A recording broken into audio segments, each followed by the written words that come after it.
एक नहीं 5 पति, और पति भी कैसे कैसे। धर्मराज युधिष्ठिर,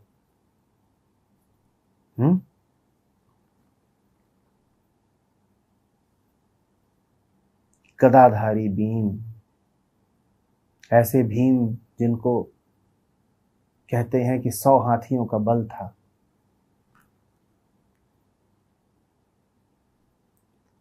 सर्वश्रेष्ठ धनुर्धर अर्जुन, कि जिसको तीनों लोकों में कोई पराजित न कर पाए।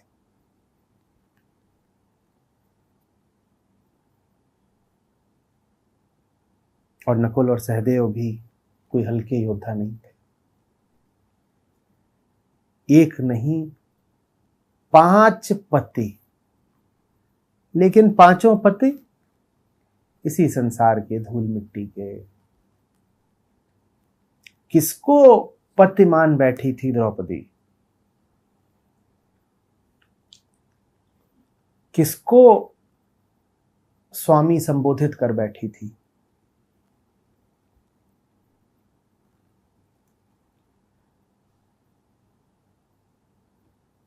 संसार में जब भी किसी को मालिक बनाओगे, जब भी इस संसार में किसी के हाथों अपनी भलाई छोड़ोगे, जब भी कभी इस संसार में किसी के माध्यम से सुरक्षा चाहोगे, तो वही अंजाम होगा तुम्हारा जो द्रौपदी का सभा भवन में हुआ।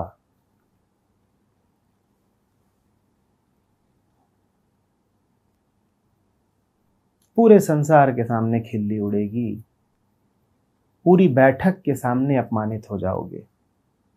बैठक प्रतीक है, जहां तुम्हें चारों ओर से लोग देख रहे हो, संसार का प्रतीक है, चौराहे का प्रतीक है। हर कोई देख रहा है तुम्हें, कुछ छुपा नहीं रह जाएगा।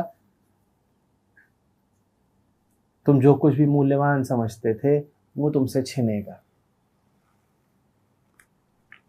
तुम्हें दुख मिलेगा।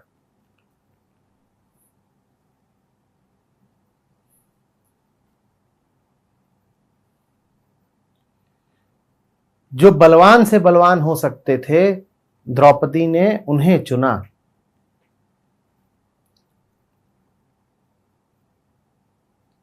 स्वयंवर था द्रौपदी का, जबरदस्ती नहीं ब्याह दी गई थी।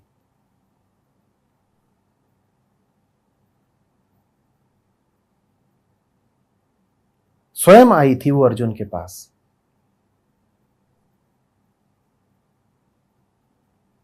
और अर्जुन के पास आई तो भाग्य से, संयोग से चार पति और मिल गए उसको।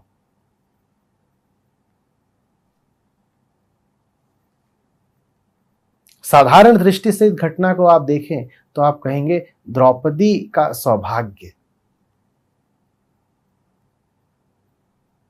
आप कहेंगे वाह, इस स्त्री को अब कौन हानि पहुंचा पाएगा।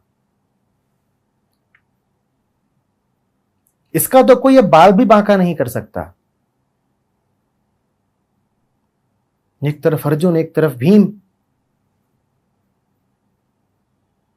राजपुत्रों की सत्ता।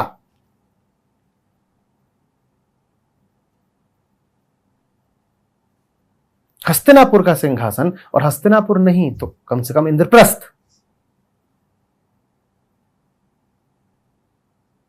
बड़े भाग्य हैं इसके। 5-5 प्रहरी, 5-5 रक्षक, 5-5 पति। और क्या अंजाम हुआ 5 पतियों वाली द्रौपदी का। पांचों मिलकर के भी न सिर्फ उसको बचा नहीं पाए, बल्कि पांचों की वजह से ही उसे मार्मिक दुख झेलना पड़ा। ये तो दूर की बात है कि पांचों उसे बचा पाते, जब उसका अपयश हो रहा था, जब उसकी मर्यादा का उल्लंघन हो रहा था, जब उसकी इच्छा के खिलाफ उसे घसीट करके सभा के सामने लाया जा रहा था, जब उसे करीब करीब बलात्कृत किया जा रहा था, तो ये पांचों पति नपुंसक की भांति बैठे सिर्फ नजारा देख रहे थे। और नजारा ही भर देख रहे होते तो भी छोटी बात होती। सत्य तो यह है कि वो घसीट कर लाई ही इसीलिए गई क्योंकि उसके पति ने ही उसको बेच सा दिया, जुए में दांव पर लगा दिया। जिस पति को वो संसार में सहारा माने बैठी थी, जिस पति को वो सोचती थी कि आपत्तियों से रक्षा करेगा, उसी पति ने उसके ऊपर सबसे बड़ी आपत्ति ला दी। ये हर उस इंसान का हश्र होगा जो किसी युधिष्ठिर को, कि किसी भीम को, कि किसी अर्जुन को अपना तारणहार बनाएगा। संसार में जो बली से बली भी हो, जो ऊंचे से ऊंचा भी हो, तुमने अगर उसकी भी शरण ली तो तुम धोखा खाओगे, मार खाओगे, कष्ट को पाओगे।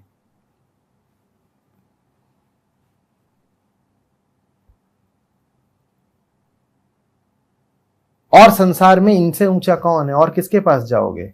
अगर भीम तुम्हारी रक्षा नहीं कर सकते तो कौन बचाएगा तुम्हें? द्रौपदी ने वो सब कुछ किया जो किया जा सकता था।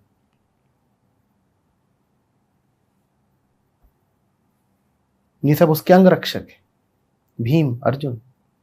और उसके बाद उसकी वो दशा हो रही है जो किसी साधारण स्त्री की भी आमतौर पर नहीं होती। जैसे कि विधि ने पूरी दुनिया को संदेश दिया हो। क्या संदेश? कि जितना ज्यादा तुम निष्ठा रखोगे संसारी पतियों में, उतना ज्यादा कष्ट पाओगे। बल्कि जितना बलवान होगा तुम्हारा संसारी पति, वो उतना बलहीन होगा तुम्हारी रक्षा करने में।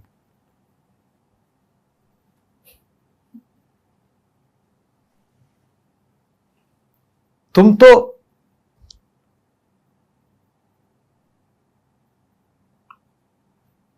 फूली नहीं अघाती थी, तुम्हारे हर्ष का तो पारावार नहीं था। अब क्या हुआ? वो बैठे हैं 5 और दुशासन तुम्हारी साड़ी खींच रहा है। वो 5 कुछ कर नहीं सकते। इन्हें तुम पति बोलती थी, इन्हें तुम स्वामी बोलती थी, इनके भरोसे तुम भवसागर पार करती। ये बड़ा संदेश है जो पूरे संसार को दिया जा रहा है। संसारी पतियों के भरोसे भवसागर पार नहीं कर पाओगे। और पति से अर्थ है कोई भी ऐसा जिस पर तुमने भरोसा बैठा लिया हो, कोई भी ऐसा जिसको तुमने पति, स्वामी, मालिक कह दिया हो। संसार में किसी को मालिक मत कह देना, कोई संसारी तुम्हारा मालिक नहीं हो सकता। संसारी को मालिक कहोगे तो भरी सभा नंगे हो जाओगे। एक ही है जो मालिक कहने के योग्य है। द्रौपदी ने भी उसको सबसे अंत में याद किया। जब सारे अन्य उपाय विफल हो गए तो उसे याद आई कि कृष्ण बचाओ। कृष्णा को कृष्ण सबसे आखिर में याद आए। बड़ी विडंबना है।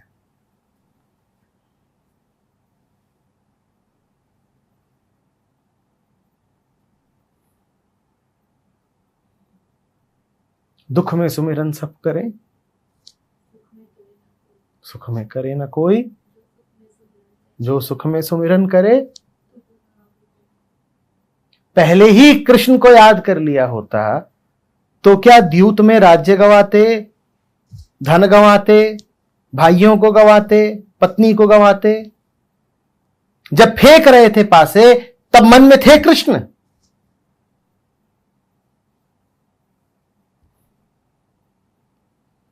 द्रौपदी के मन में भी यदि सदा कृष्ण का वास होता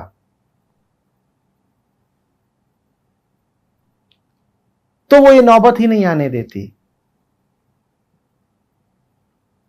कि शकुनी का प्रस्ताव स्वीकार किया जाए, द्यूत के लिए सब बैठें और द्यूत की ऐसी शर्तों पर राजी हों।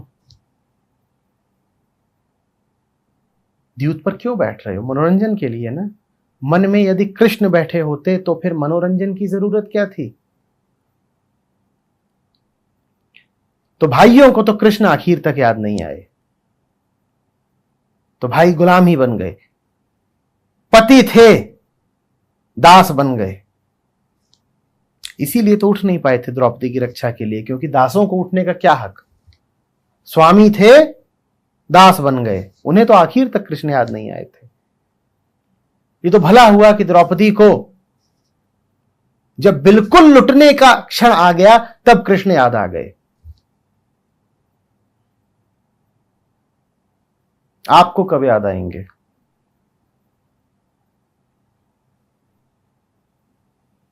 जो सुख में सुमिरन करे तो दुख काहे को होए। जल्दी याद आ जाए तो ये नौबत ही ना आए कि कोई दुशासन आपके केश खींच रहा है,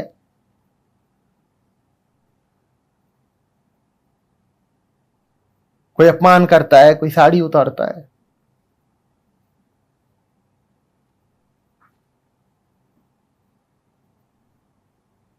पर जल्दी याद आएंगे कैसे? मन में तो संसारी पति भरे हुए हैं ना। पति कौन? जिससे भी आप सुरक्षा की और शांति की अपेक्षा कर लो वो पति हुआ। जिसको भी लेकर के ये ख्याल बैठा लो कि इससे मुझे कुछ आत्यंतिक मिल सकता है, इसके भरोसे जिंदगी काटी जा सकती है, वही पति हुआ। अगर पैसे के भरोसे जीते हो तो पैसा क्या हो गया? पति तुम्हारा। यदि प्रतिष्ठा के भरोसे जीते हो तो प्रतिष्ठा क्या हो गई? पति। दोस्तों यारों नात रिश्तेदारों के भरोसे जीते हो तो वो सब क्या हो गए? अपने ज्ञान के और बुद्धि के भरोसे जीते हो तो ये क्या हो गए? कहानी तुम्हें बता रही है कि ये सारे पति विफल जाएंगे। 5 इंद्रियां होती हैं और 5 ही पति थे द्रौपदी के। संसार के तुम जितने भी पति बनाते हो वो इन 5 इंद्रियों से ही संबंधित होते हैं। तो ये जितने भी तुम इंद्रियगत पति बनाओगे ये सब सिर्फ आड़े समय में विफल साबित होंगे, धोखा दे जाएंगे। दूसरी ओर है मीरा, जाके सिर मोर मुकुट मेरो पति सोई। उन्हें कोई धोखा नहीं दे सकता। उन्हें जहर भी दिया गया तो असर ही नहीं पड़ा। ये 5 लेके बैठी थी और काम नहीं आए। और उनके जो था भी उसे उन्होंने त्याग दिया तो जहर भी उन पर निष्फल गया। तुम्हारे कितने पति हैं?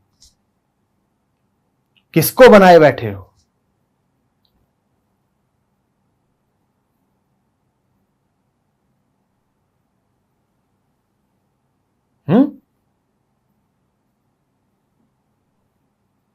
पति हम सबके हैं।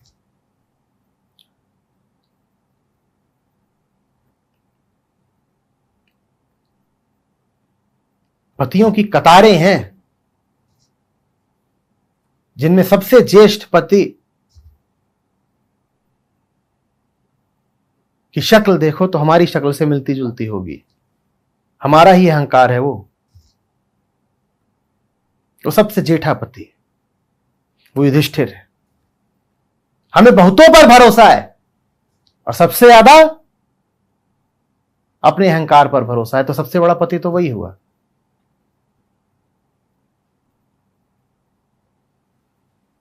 हमें किसी की नहीं सुननी।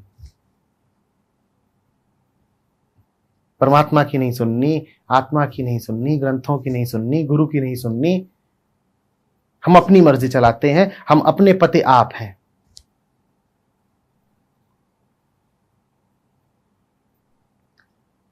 कृष्ण के अतिरिक्त जिसको भी पति बनाओगे धोखा ही खाओगे।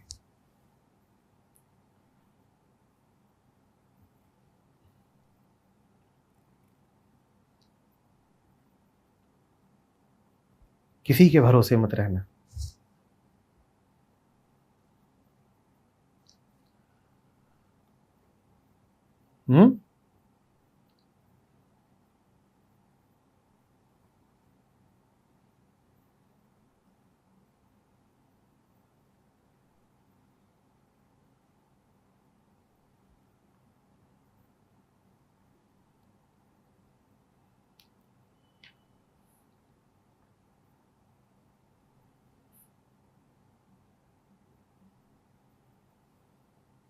भगवान करे कि तुम पर आपदा का वो क्षण जल्दी आए जब तुम्हारे सारे पतियों की परीक्षा हो जाए।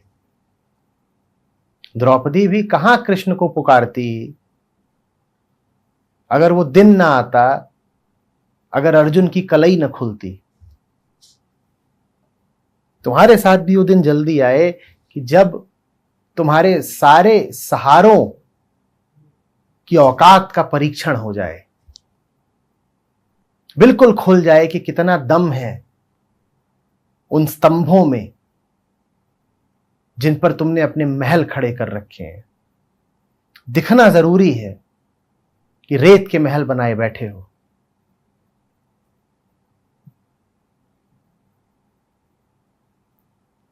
किस्मत है द्रौपदी की कि राज खुल गया, ताश का घर बिखर गया।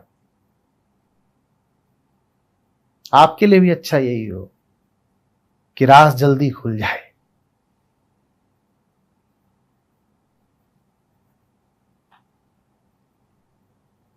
कबीर कहते हैं टूटी नाव ऊपर जो बैठा।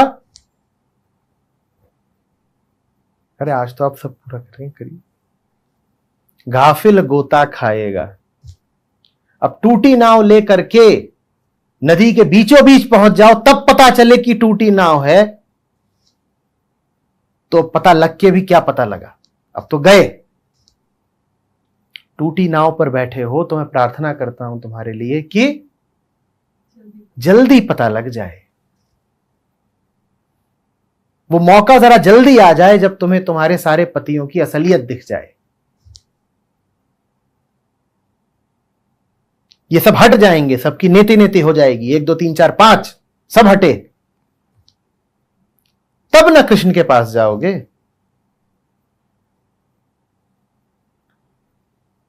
नहीं तो जाओगे ही नहीं।